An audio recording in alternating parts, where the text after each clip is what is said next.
Hello everyone, welcome to another episode of Styx Talks, Women in Tech Edition. Please welcome Eva Benn. She is a CISSP, CCSP, and many other cybersecurity certifications. She is the Senior Security PM Manager in Microsoft, focusing on offensive security. Welcome, Eva. Hi, Dean. Thank you so much for having me. I'm excited to be here and chat with you today.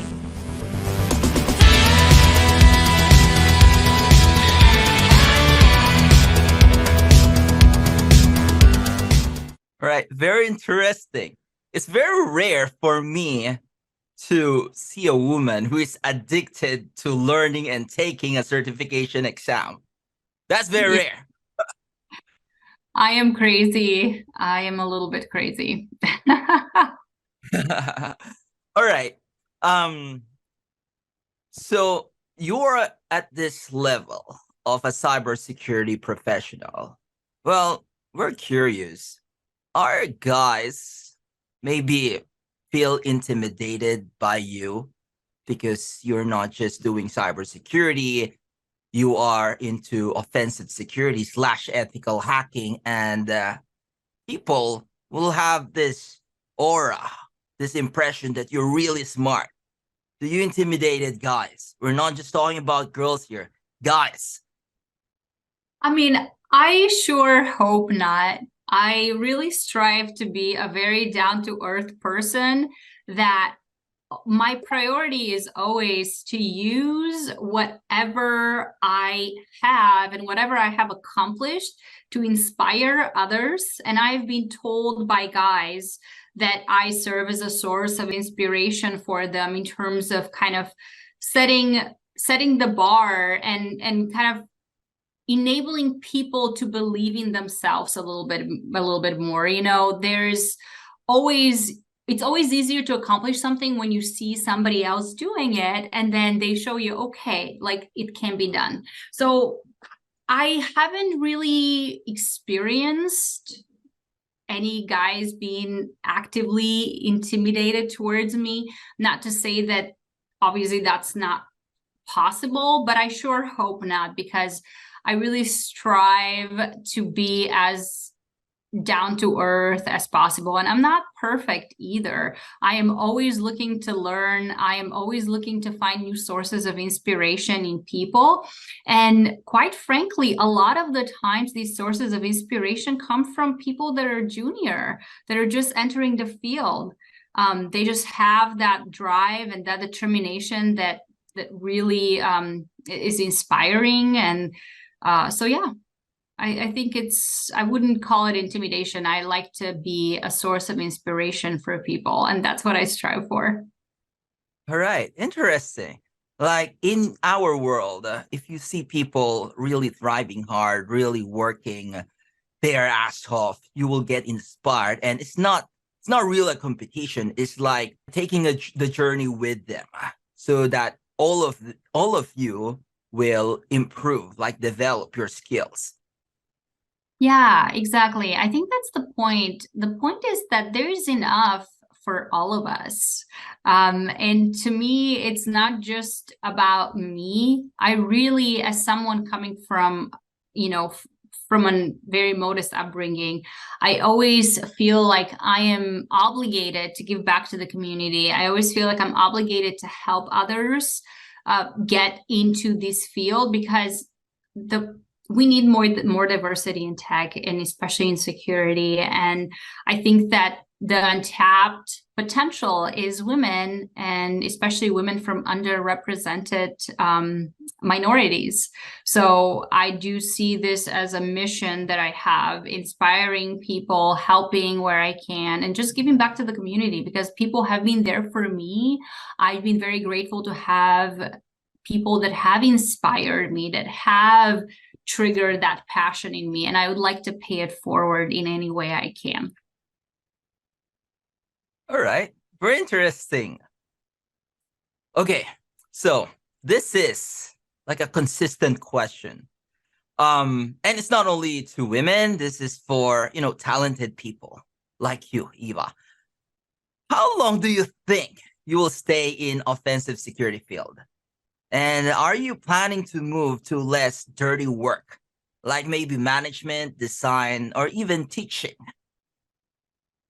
So this is a very interesting question. First of all, I am a lifelong security professional. I don't see myself going into any other field. I love security. I'm one of the few people on this planet that actually truly enjoys what they're working on, so it doesn't feel like work.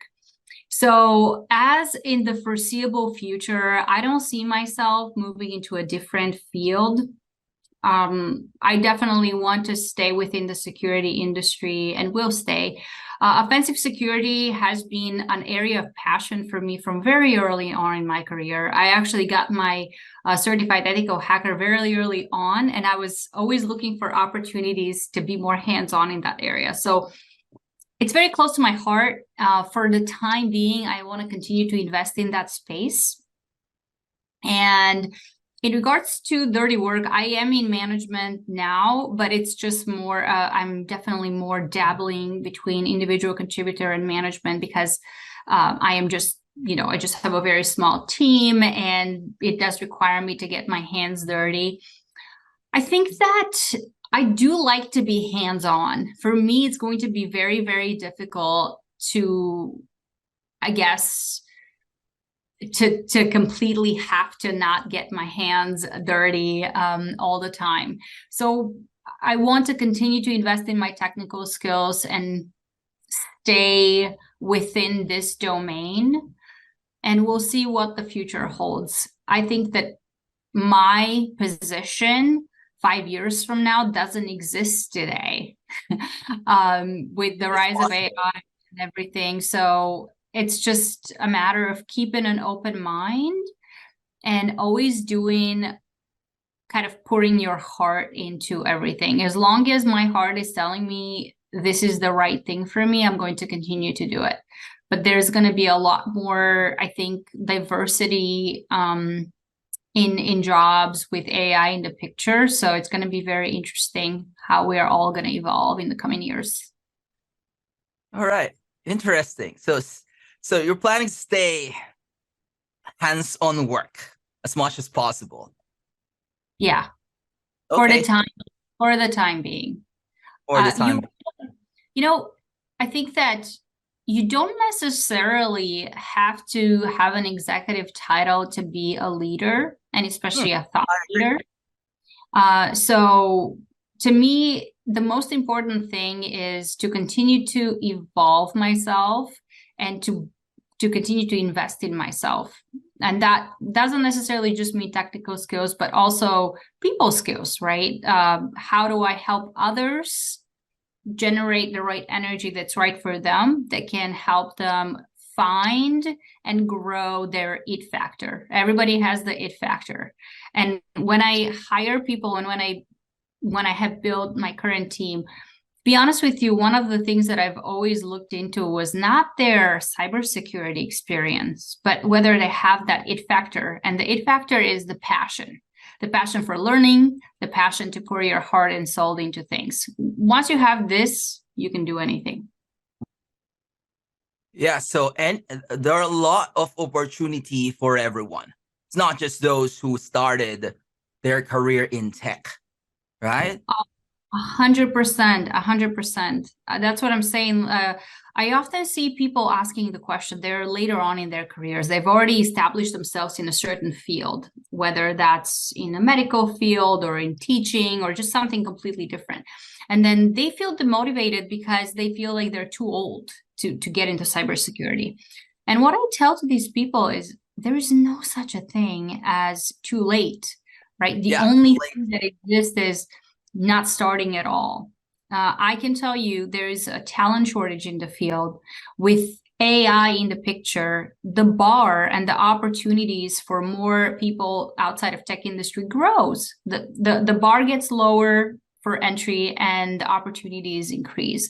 So I think that for people that are interested in getting in cybersecurity, I highly, highly urge you, please don't get paralyzed by some limiting beliefs that you're not good enough or your background is not good enough.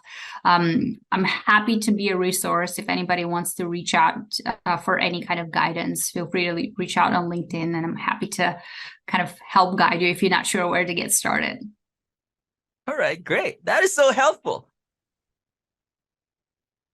Okay, this is not so technical, a little. This is about you, Eva. What are your hobbies as a professional and non-professional? My gosh, I have so many hobbies. So I love to climb mountains. So this is actually in the literal and not so literal way. I like challenges, and how this materializes in the real world is that I actually I'm into mountaineering, and I like conquering super hard mountains. So I've climbed some of the highest mountain peaks within Washington, including Mount Rainier, Mount Baker, Mount Adams. And I kind of love adrenaline and just doing all kinds of sports that require a little bit of just a little bit of kind of high adrenaline. So I've bungee jumped. I like to just basically anything that. Can you hear me? Yeah, skydiving. I haven't done skydiving yet. I actually have children now, so I have to be a little bit more mellow. But I normally I'm just super active, and I'm also an artist.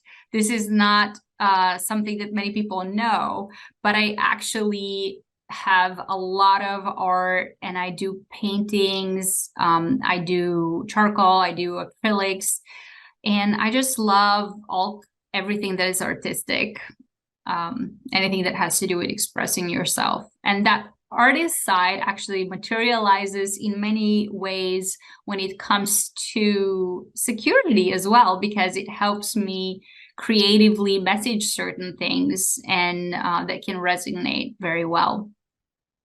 All right, and I like to make videos as well. Create video contents, you mean?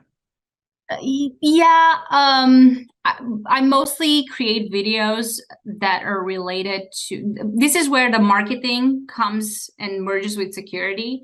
I love creating videos to tell stories about security initiatives and anything like women in tech initiatives and stuff like that. I love to be able to kind of distill complex stories in short videos.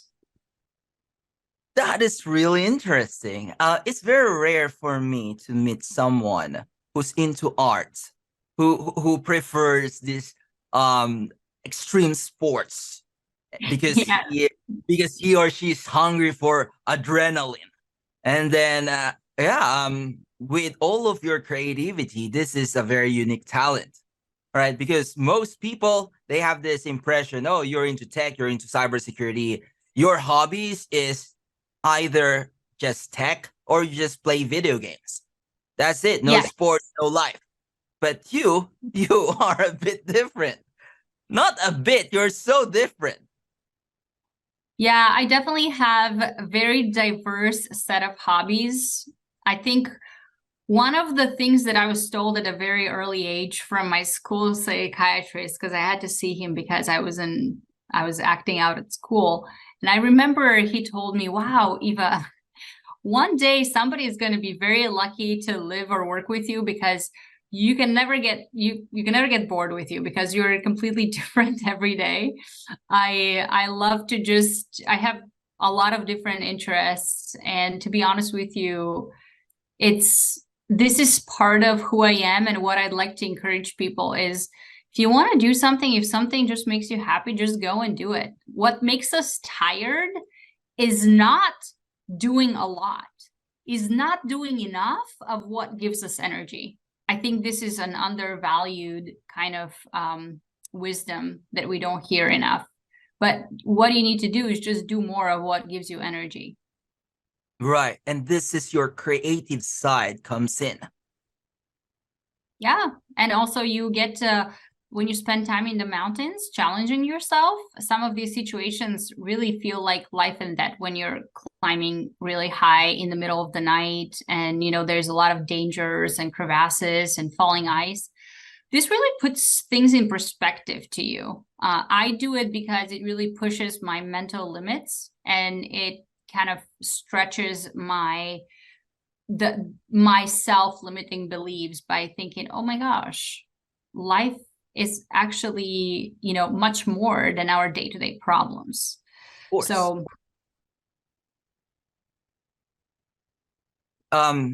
Yeah, it's a good thing to also add more exercise or physical activity, because healthy body equals to healthy mind.